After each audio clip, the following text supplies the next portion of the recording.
We've all heard stories about people finding treasures from ships that sailed the seas centuries ago. Indeed, the mere prospect of finding our very own buried treasure is a thrilling one, but for pretty much all of us, it'll remain an unattainable dream. Well, recently archaeology divers discovered some of the remains of Britain's wealthiest shipwreck. The merchant ship, President, was coming back from India in 1684 packed with pearls and diamonds, worth about $10 million in today's money, when it sank. It was a trading ship which belonged to the East India Company, and it was the site of a number of fierce battles against 17th century pirates. The crew on board were actually on the brink of starvation before the tragic catastrophe.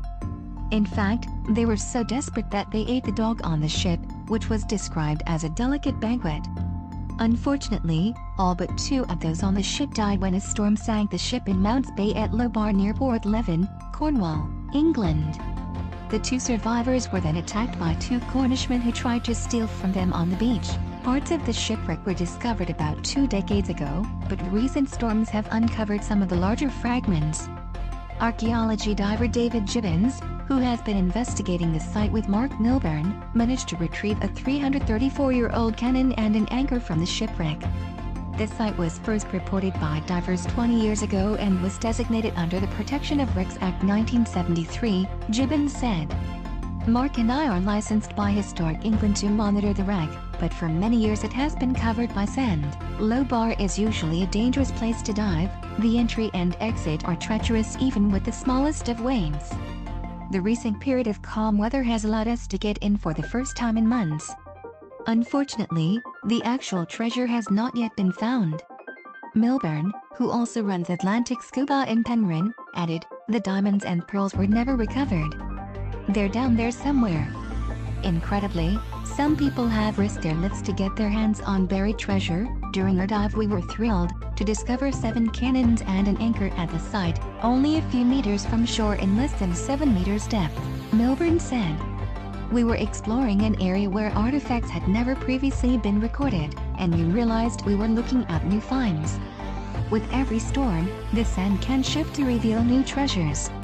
It was incredibly exciting to see something that nobody has ever seen before. The loss of the ship was such that it was even marked on the map of Cornwall produced by the renowned Dutch cartographer Van Keulen. According to Cornwall Live, this find is a pretty groundbreaking one in the field of maritime history. Now the rediscovery of the site thought to be this wreck opens up a new chapter in the maritime history of Cornwall, linking these shores to a time when huge fortunes were made and lost in the enterprise of the Indies. The final voyage of the President has been recorded in a great deal of detail due to the fact that a pamphlet, including testimonies from the survivors, was published some months after the tragic ordeal. The pamphlet was titled, "A Full Account of the Late Shipwreck of the Ship Called the President, which was cast away in Mounts Bay in Cornwall on the 4th of February last, as it was delivered to His Majesty, both in writing and discourse, by William Smith and John Harshfield, the only persons that escaped in the said wreck." It describes in detail the sea battle with 6 pirate ships off the Malabar coast of India. Cannons are common finds on the wrecks of merchant ships from the age of sail when most ships were armed, Gibbons added. But it's very unusual to know that guns on a merchantman were actually used, especially in such a colorful action and on the very voyage on which the ship was wrecked. It gives a special excitement to seeing these guns for the first time underwater. However, the President's success in defeating the pirates was not repeated in the crew's battle against the storm on the return voyage. It is, nevertheless, incredible that hundreds of years after that very storm, parts of the ship are still being uncovered. Hopefully, diamonds and pearls will also be recovered in the not-too-distant future. Please share this video with friends and don't forget to subscribe to our channel for more stories.